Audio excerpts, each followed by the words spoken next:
I want to thank the William Factory Small Business Incubator for having us today. The Internal Revenue Service, we know as an agency, we are probably one of the biggest agencies out there that people deal with, but yet we know that we're not always the easiest to deal with. And so the first thing I wanted to let you know right off the bat is I might be a tax guy, but I'm not your tax guy. And so if you have detailed questions, they really are going to come down to the details. And so because they come down to the details, I want you to be aware that I'm going to try to guide you as best I can to what the IRS offers at our website. And the IRS website is one of the best places to find info. But I'll also let you know if there is new tax guidance, the IRS is putting those out in anticipation of the new tax year. And this year, I've got some news about some of the changes that Congress just made to tax laws this year. And so, because there are some changes, you want to put together a variety of sources, and a tax professional like your accountant or others are going to be helpful, but you want to put together what you find at irs.gov as well. And because I'm also going to be simplifying some rules, again, the details are the most important thing to be aware of. So what am I going to be covering today? Resources that are primarily for small business. They are going to apply generally to individuals, especially for those that are a small business that is just a sole proprietorship. So broadly speaking, small business for the IRS is anything below $10 million in annual revenue. And so it's going to apply to pretty much most businesses that you and I know about or deal with for services, except for some of the largest ones out there. And the primary tool, as I mentioned, is going to be irs.gov.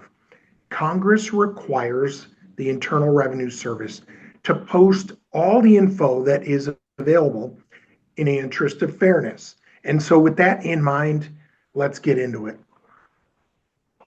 You can imagine if the IRS made a GPS, how we might be speaking in a different language.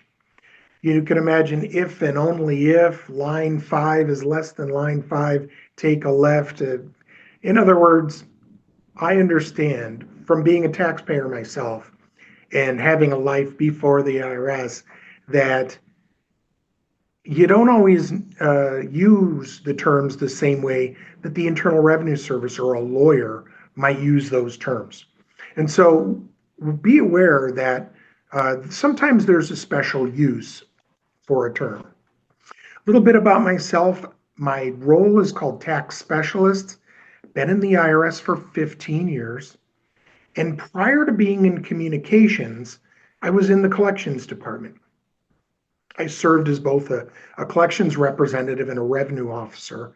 And when I did that, I found that even people that have a balance due on their taxes don't intend to be there. And so if you've been confused by taxes, you're not alone. I even wondered before I got into the IRS, do I really want to be a part of this? And over time, I've gotten used to being able to translate from IRS into English. We do want your feedback. Communications is not just one way. So at the end, please feel free to let me know any questions you might have. If you have questions that I can't answer, I'll try to find out. And if you think of things after this presentation that you didn't get to ask, I'm going to give you my email address and even my phone number so you can contact me, because the IRS wants to know what taxpayers are experiencing. And so if I tell you something that maybe you have trouble with later, we want to hear about it. So I'm going to talk about resources and tax benefits for small businesses, how to choose a tax professional, how to be aware that scams are out there. There are people that want to steal information from any source they can. And so we want to talk about some helpful tips and also a reminder that tax season planning starts today. A lot of times people aren't thinking about taxes until tax time in the spring, before April. April 15th is tax day. And for businesses, there are also a lot of other tax days during the year and deadlines, quarterly deadlines, annual once a year deadlines. But in order to be ready for those, tax planning and record keeping are going to be one of the important things we're going to talk about so that you can be ready when it comes time to file your taxes. The first place at our website I'm going to direct you to is to irs.gov/small biz with a BIZ at the end. Other ways you can find this are just go to irs.gov, and then on our splash page, there's a search box in the upper right. And you can just put in a lot of different terms to bring you there. You can put in small business. You can put in self-employed.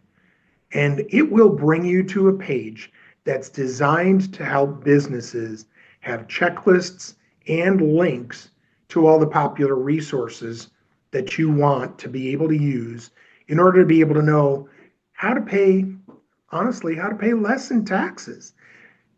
Everyone has a right to take advantage of whatever tax credits or deductions or benefits they qualify for. And so we've got info at our website. So if you go to the Small Business and Self-Employed Tax Center, it's got links to different pages. Now, compared to some websites, I think most people find our website very dense. It's jam-packed with links. And again, part of that is because tax code is vast. It's a giant bunch of material. And so it's broken up into sections, if you like, and you can sometimes find what you're needing by going to the different sections. So at the Small Business Self-Employed Tax Center, there's sections about preparing for your taxes, planning. Business record keeping has its own page here. Filing and paying taxes has their own links there.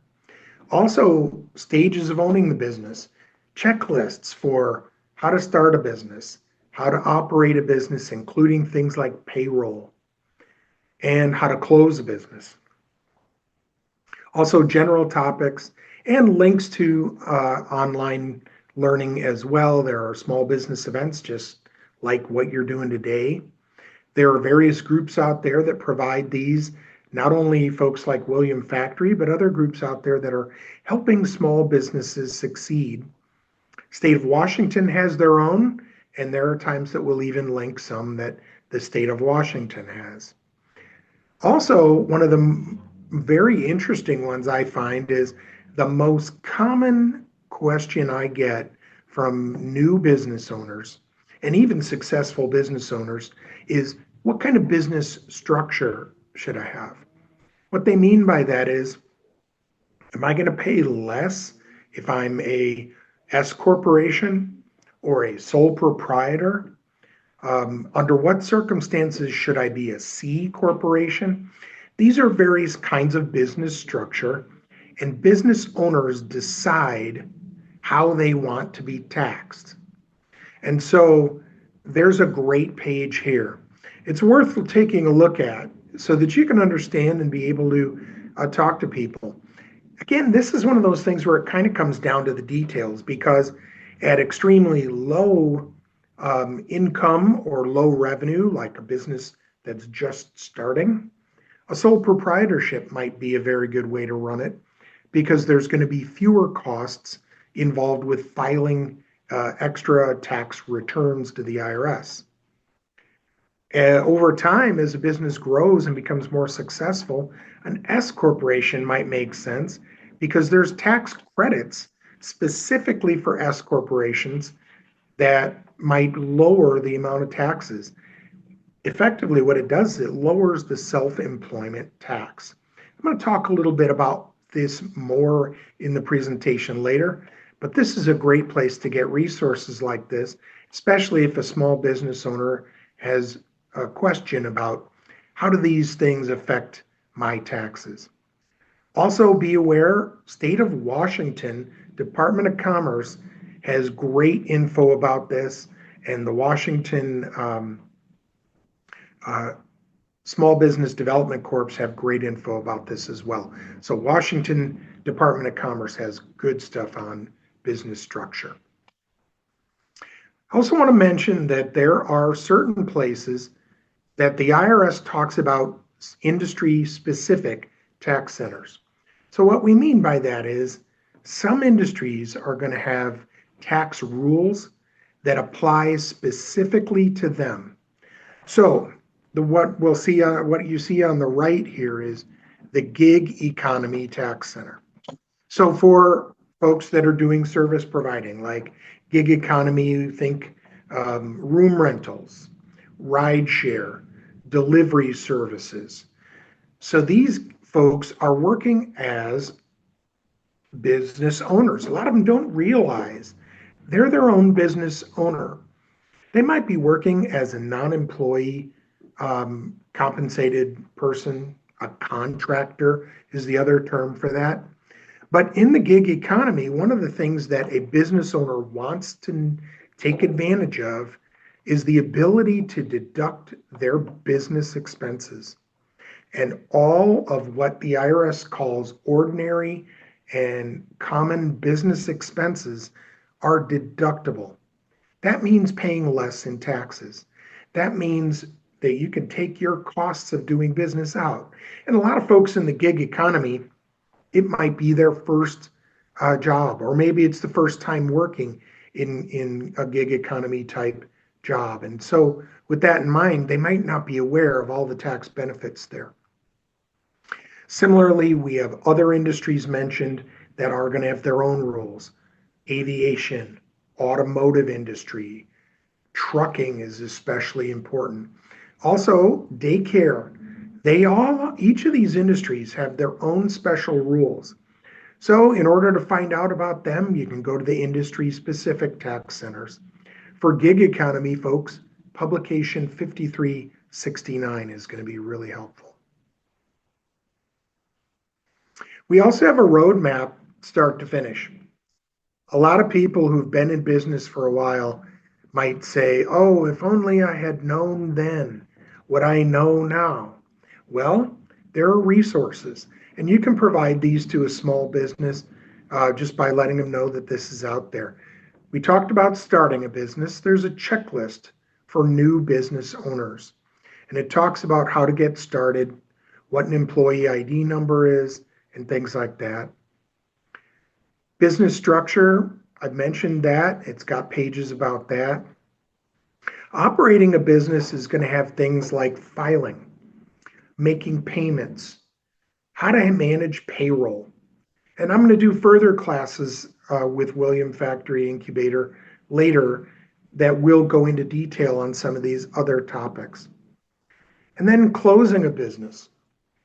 Your business has a unique identity with the IRS. And although you may be able to sell the assets of a business or the book of clients and customers and even use the same location, closing a business is going to mean informing the IRS so that you can make sure everything's closed out and taken care of so that the next business owner has a clean slate. I do want to advise you also that I've been referring you to our website. And our website is a great place to get the most updated info or to drill down to that particular topic that you might have interest in. But also, I want you to know that the business helpline is available for small businesses. It's available 7 a.m. to 7 p.m., 800-829-4933. And similarly, the individual tax helpline is available, 800-829-1040. A sole proprietor can call either one of them, but businesses might get extra specialized help at the business helpline. For folks on the West Coast, I'm going to recommend also that you'll find that the hold time, the time you wait before you actually talk to somebody, is a lot less if you call later in the day or extremely early in the day. Um, and by later in the day, what I mean is since we're open till 7, if you call about 4 p.m., the rest of the East Coast is already offline. Business owners have already closed their business. And so you'll find that your hold time can be less. Also, be aware Monday and Friday, those are our busiest days. So if you're calling in, call in midweek, later in the day. If you can't get the help you need on the phone, or if you just don't want to wait on hold, you can get an appointment at one of our taxpayer assistance centers. For an in person appointment, you call 844 545 5640. And I think this can also be very helpful for people who have a lot of paperwork to provide. Maybe they have letters or from the IRS or tax returns that they want to be able to submit. And so this is a great way to in person be able to get the one-on-one help you need. There is an office here in Seattle on the 32nd floor of the building I'm in right now that has folks that are there to help. Also, I want to direct you to a lot of the resources that are available to small businesses. So, whenever the IRS finalizes new tax laws, tax rules, or information, we put it into what's called a publication. And a publication doesn't mean that it's printed or has to be printed, but you could just access it either online or even download PDFs if that's your preference. Some people like to print it. I can understand that.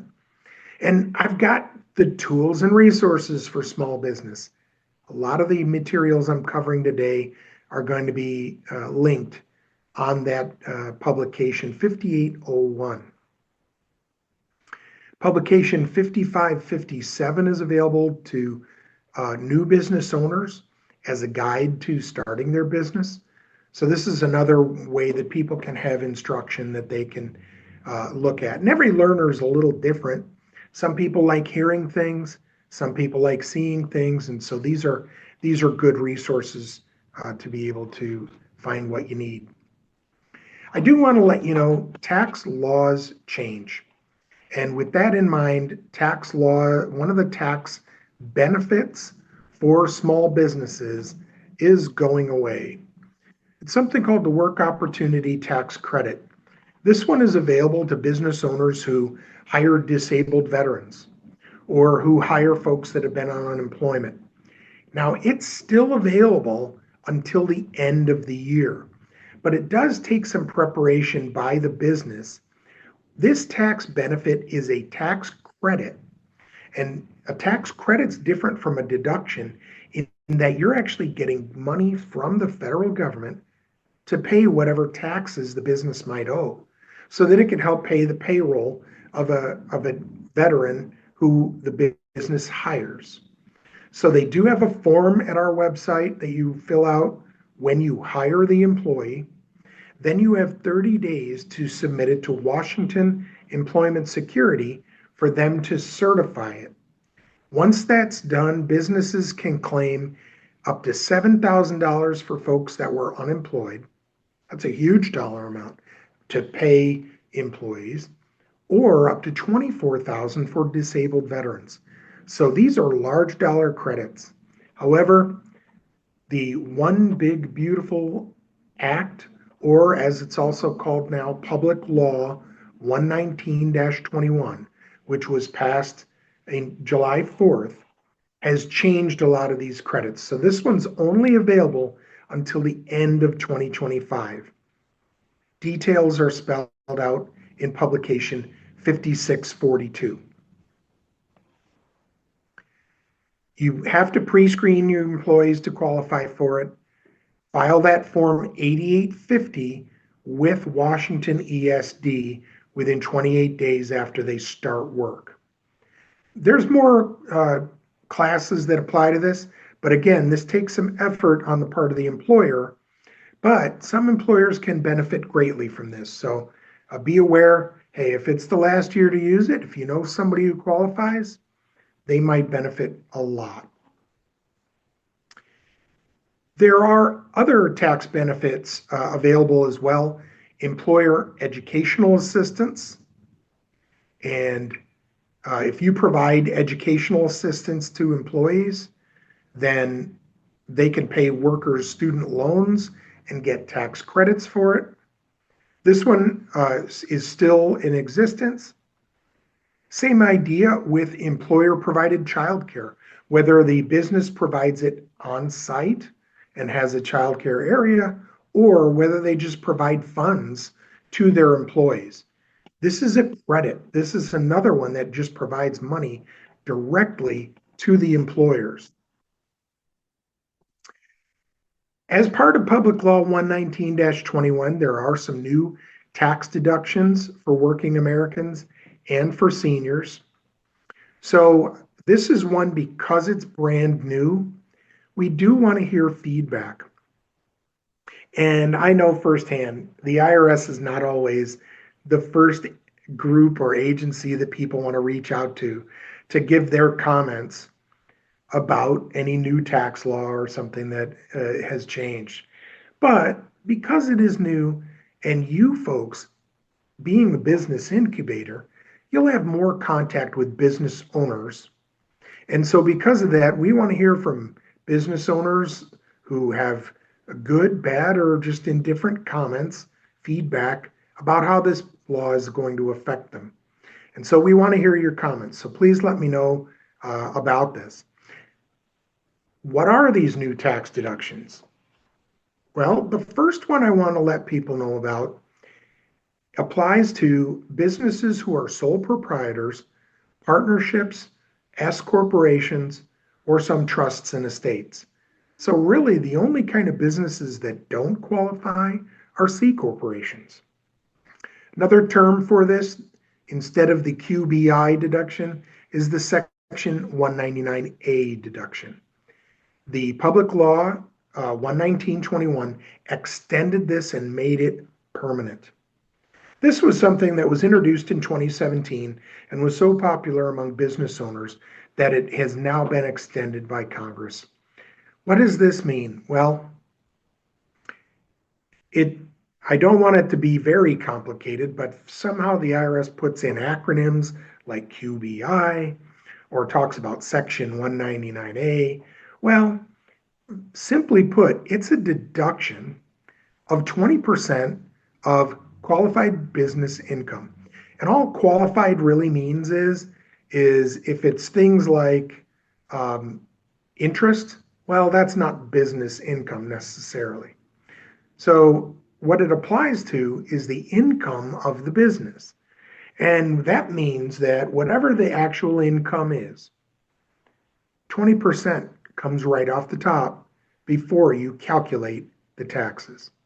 It's a huge deduction. It means 20% of whatever your business made as income is deductible before taxes applied. So think about that as like $1 in $5 you get to keep for yourself as a business owner. There are limits on it. It starts to fade out as higher income comes along. Single filers up to 197,000, joint filers up to 394,000. But as you can see, this is going to apply to a lot of businesses. Also, if a business owner is a very small business owner, and if they've got $1,000 of QBI from an active trade, they'll get a new minimum deduction of $400 right off the bat. So this is a very nice deduction. It deducts from the amount that they'd normally pay taxes on. And it wasn't clear whether it would extend past this year. Be aware it's in place right now during 2025. So business owners, make sure that they qualify for this. There are some professions that do not qualify. So be aware of this, that certain professions don't qualify, but such a wide range do, that this is a great one to publicize. So who are these folks that can qualify for this? Anyone who gets income that normally would be taxable. So for S corporations, It passes through from the S corporation to the individual. So it's the individual that takes the deduction. It's not the business. It's the business owner that takes the deduction. And so a sole proprietor, they're the business owner. They can take this deduction. So after a sole proprietor fills out Schedule C to let the IRS know what the income and revenue and expenses were, then they deduct that 20% of the income on the 1040 form. For S corporations, the income passes through the corporation to the owners. So the owners then get to take it on their tax return. Keep in mind, it does not apply to wages. So a lot of S corporations, the owner's compensation in part is wages. S corporations are required to pay their owners a reasonable compensation. But what does the QBI deduction apply to for an S corporation? It applies to whatever their distribution or dividend is. So if they get distributions at the end of the year, and again, what a big deduction, 20%. Another new deduction that was introduced is, and it's effective for 2025, so people can claim that next spring. Anyone who's 65 or older, don't have to be a business owner, just 65 or older, claim an additional deduction of $6,000 in addition to the standard deduction that they always qualified for. And so this means if seniors have income that normally would be taxable, they can deduct $6,000 off that. It's a good benefit for anyone who's making a good income or has a pension in retirement. Another one that got a lot of press, no tax on tips, overtime, or car loan interest. This is only effective for the next 3 years, but we expect these tax exemptions are going to help a lot of working Americans in industries that normally get tips.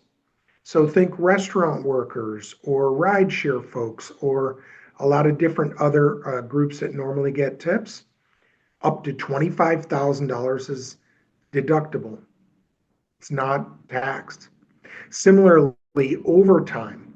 For overtime, employees get paid time and a half. So they get their regular rate of pay plus 50%. That extra 50% is deductible. And car loan interest, same idea. And whether you itemize or not, car loan interest is going to be deductible. So irs.gov already has a page listed for this for more information to drill down into those details. I do want to shift gears a little bit now and talk about some of the other resources available at irs.gov. Sometimes getting a hold of the IRS, we talked about phone lines and things like that, but the IRS is moving towards more online resources. With that in mind, there are ways that you can do self-service. And if you're anything like me, you probably look at your bank account online. I do. I don't look on paper anymore. I don't have paper statements. Same way with the IRS. You can actually access your own tax account online at irs.gov. On the splash page at irs.gov in the upper right, there's a login box. So you can sign into your account. It does take a little bit of setup because we do want to ensure your privacy. And so this isn't available to everyone. It's only available to you. So you do need to verify your identity. And the federal government has an identity verification process called ID Me. I did it myself using my own cell phone. I was able to get into my own tax account under my social security number in about 15 minutes. So hopefully this is something that can benefit you. It helps you see, did my tax return get received? Am I complete with all my tax filing? If you're a business owner, you're probably making estimated taxes. You could see a record of payments made. So there's some really nice tools here. Also, it allows you, if you have a balance due, to pay that balance right away. So this is a nice new feature. It's only been around for the last couple of years. And if you haven't accessed your tax account, take a look.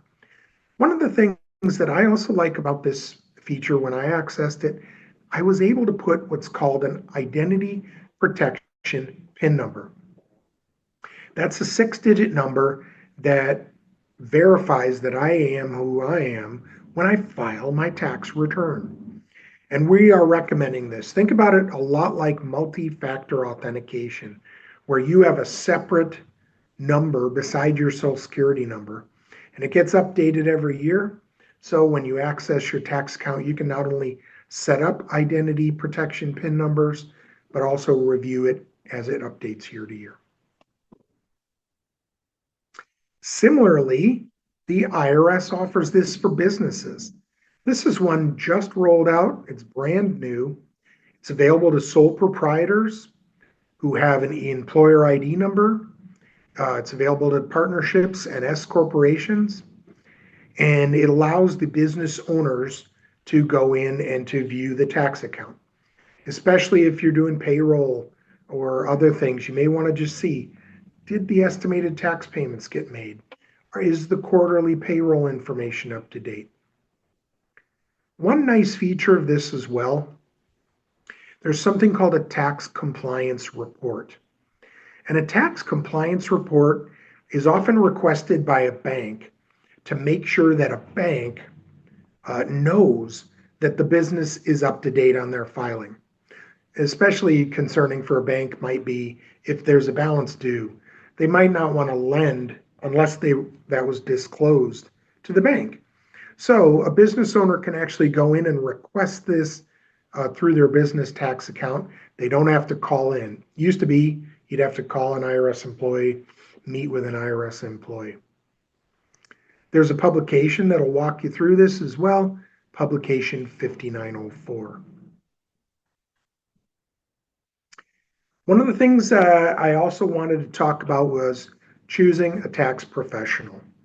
There is a publication designed specifically to recommend to small businesses how to choose a professional, publication 5924. We find that the IRS finds that there are trends among these scammers who are specifically trying to victimize small business owners. And with that in mind, what I want to let you know is there are some red flags to be aware of. So you want to avoid preparers who might claim to get you a little known large refund that other professionals aren't mentioning. Sometimes you'll see this on social media and things like that. Also, if they base their fees based on how big your refund is. In fact, really businesses, they should just have standard flat rates based on the type of form or the type of business. Also be aware that if they won't sign the return, won't give you a copy, or they won't provide their unique preparer tax identification number, they might not be a legitimate tax professional. In fact, we find that sometimes these tax professionals set up in January just in time for tax season and then are not available year round. If you go to irs.gov and put choosing a preparer in the search box, it's going to bring you to a page where we have a registry of preparers who have credentials with the IRS. Some of the scams that these folks are offering are questionable employee retention credits claims. During COVID, there was something called the employee retention credit. It was a large dollar, a way to help employers keep people employed. It's no longer available. And so because of that, just be aware that that isn't really legit. Also, fuel tax credits. There are some industries like aviation and trucking that do qualify for what's called a fuel tax credit. However, that's not available to every industry indiscriminately. And there are sometimes people who want to suggest this as a way to give you a higher refund, maybe charge you a fee that an accountant might not charge you. And we've seen this commonly out there. So, hey, be aware that social media is not always going to be your best source for tax advice because there's no one that's verifying the legitimacy of it.